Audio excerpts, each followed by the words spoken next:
నమస్తే అండి. ఈరోజైతే మనం కమ్మనైన పండుమిరపకాయలు నువ్వులతోటి దొండకాయ పచ్చడి చేసుకుందామండి. చాలా టేస్టీగా ఉంటుంది. ఒకసారి మీరు ట్రై చేయండి. చూడండి, నేనైతే కడాయి పెట్టుకున్నాను. కడాయి అయితే వేడెక్కింది. కొద్దిగా నూనె వేసుకుందాం.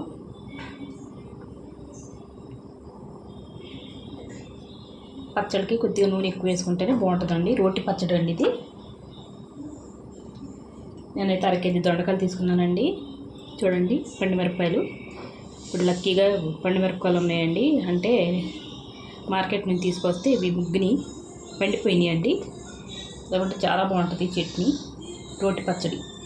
చూసారా, నూనె వేడెక్కింది. ఇవి అయితే 200 గ్రాములు ఉంటాయండి పచ్చిమిరపకాయలు. కొద్ది కారం ఉంటేనే బాగుంటుందండి పచ్చడి, రోటి పచ్చడి. వేసుకుందాం నూనెలోకి.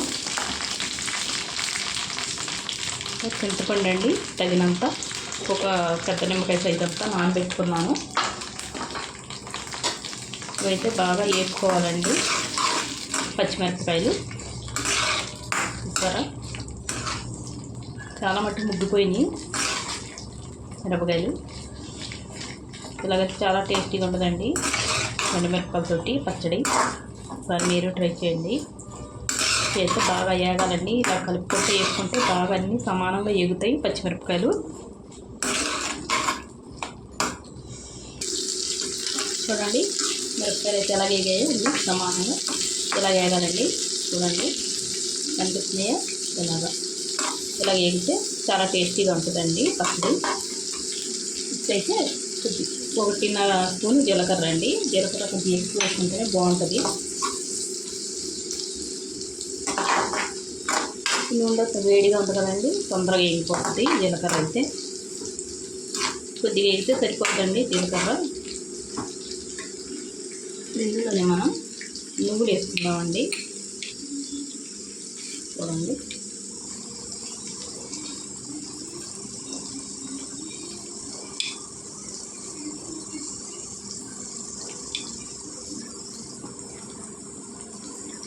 ఒక 8 టీ స్పూన్లు వేసానండి.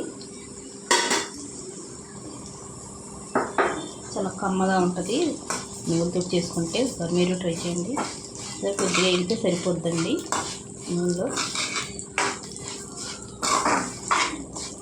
డ్రైగా అయినా వేసుకోవచ్చు నువ్వులు. నేనైతే నూనెలో వేస్తాను, తొందరగా అయిపోద్దని.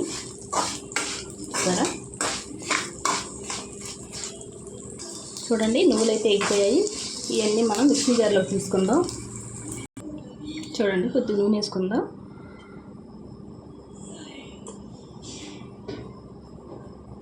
ఇప్పుడైతే దొండకాయలు వేసుకుందామండి. చూసారా,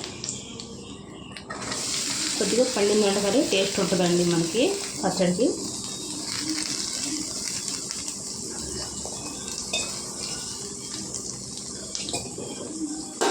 బాగా కలుపుకుందాం. నూనె అంతా పెట్టేలాగా కలుపుకొని. చూడండి, ఇవన్నీ నూనెలో కలిపేస్తున్నాను. నూనెలో కొద్దిగా మగ్గడానికి, తొందరగా వేగడానికి కొద్దిగా ఉప్పు వేసుకుందామండి. ఉప్పు వేసుకొని ఒకసారి బాగా కలిపేసుకొని మూత పెట్టి మగ్గించుకుందామండి. చూడండి, దొండకాయలు అయితే నూనెలో బాగా మగ్గిపోయాయండి. చూసారా, ఇందులో మనం చింతపండు వేసుకుందాం.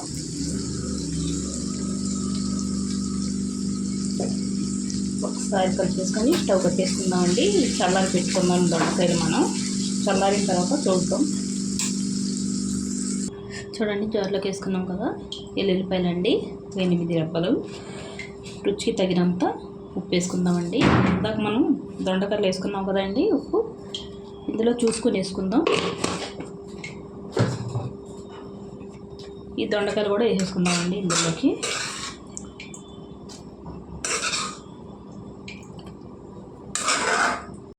మిక్సీ పట్టుకొని వస్తానండి.